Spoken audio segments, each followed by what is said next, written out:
Sir एक बात बोलूं? हाँ बोलो। ये जो एनआरसी है ना, ये तो मुस्लिमों का है, हमारा थोड़ी है। हम क्यों ये सब में पढ़ना? वो लोग संभाल लेंगे ना उनके हिसाब से। अपने को काय को टेंशन, मतलब आप लोगों को। सर बुरा मत मानो, आप भी हिंदू मैं भी हिंदू, इसीलिए आपको समझा रहा हूं।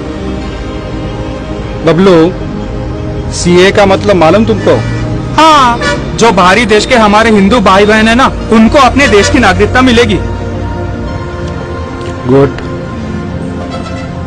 एनआरसी के बारे में मालूम होगा? एनआरसी, जो हमारे देश में घुसपैठिया है ना आतंकवादी, उनको जेल में डाला जाएगा।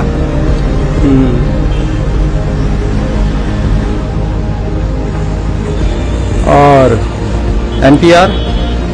अरे वही तो नहीं पता सर, 2 दिन से अपने काम में इतना बिजी था कि मतलब न्यूज ही नहीं देख पाया।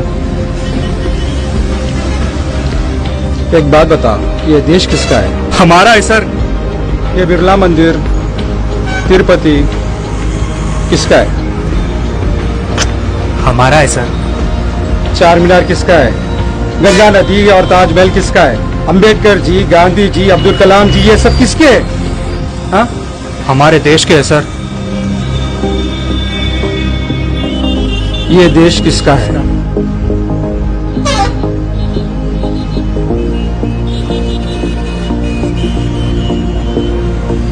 बात यहाँ सिर्फ मुस्लिम पर नहीं आएगी, बल्कि हम सब पे आएगी। एनपीआर इसीलिए निकाला गया ताकि एनआरसी करना आसान हो। एनपीआर पहले तुमसे तुम्हारा नाम पूछेगा, फिर तुम्हारे माता पिता का नाम और उनका जन्म स्थान। आपका पता, आपकी राष्ट्रीयता साबित करनी पड़ेगी। और भी अन्य डिटेल्स पूछे जाएंगे। उसके कुछ महीने बाद एनआरसी होगा। अगर तुम एनआरसी में सस्पेक्ट पाए गए तो फिर ये हमें ऑफिसर्स के चक्कर लगाएंगे। तुम्हारी नागरिकता खतरे में आ जाएगी। मतलब तुम देश के होकर देश के लोगों को लाकर इन्हें ही प्रूफ करना पड़ेगा कि तुम देश के नागरिक हो। और उसमें भी कोई जान पहचान वाले पड़ोसी जिसे आपकी बनती नहीं या दुश्मनी होगी, अगर उन्होंने आपकी शिकायत कर दी तो सरकार आपके खिलाफ एक्शन लेंगी और आप सस्पेक्ट पाए जाओगे।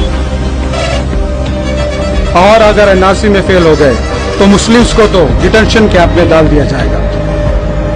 एससी, एसटी, दलित को देश में ही रखेंगे, मगर उनसे सारी सुविधाएं छीन ली जाएगी। ना ही उन्हें वोट करने का अधिकार होगा और ना ही उनको सिटीजनशिप मिलेगी।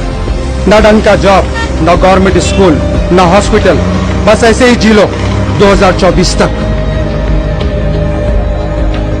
मुस्लिम्स गायब, दलित गायब, एससी, एसटी गायब, बचे अपर क्लास के लोग जो बीजेपी के सपोर्टर्स हैं, बस वही रहेंगे। ये उनका प्लान है। सर इसका मतलब हमारा लड़का भी एससी है, तो क्या ये भी? मुस्लिम खतरे में नहीं, बल्कि देश खतरे में। समझा?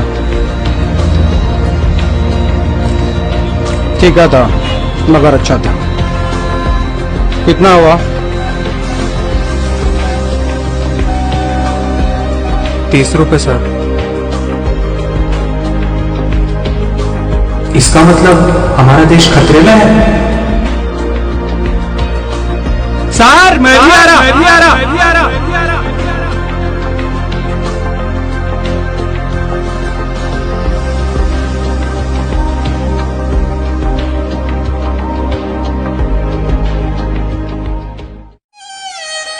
दोस्तों, आज मैं आप लोग को एक छोटा सा किस्सा सुनाता हूं। एक खेत जल जाता है और अगल बगल के लोग उसे बुझाने लगते हैं। वहां एक छोटी सी चिड़िया भी अपने चोंच से पानी लेके उस आग में डालने लगती है। एक कौवा आकर उस पे हंसकर पूछता है, इतनी बड़ी आग और इतने सारे लोग बुझा रहे हैं, तेरे इतने बूंद से क्या होगा? चिड़िया बोलती है, मुझे पता है कुछ फर्क नहीं पड़ने वाला है, मगर जब भी इस हादसे का जिक्र होगा तब इन लोगों में मेरा भी नाम लिया जाएगा। इसी तरह ये देश हमारा है, हम सबको मिलकर ये आग बुझानी होगी।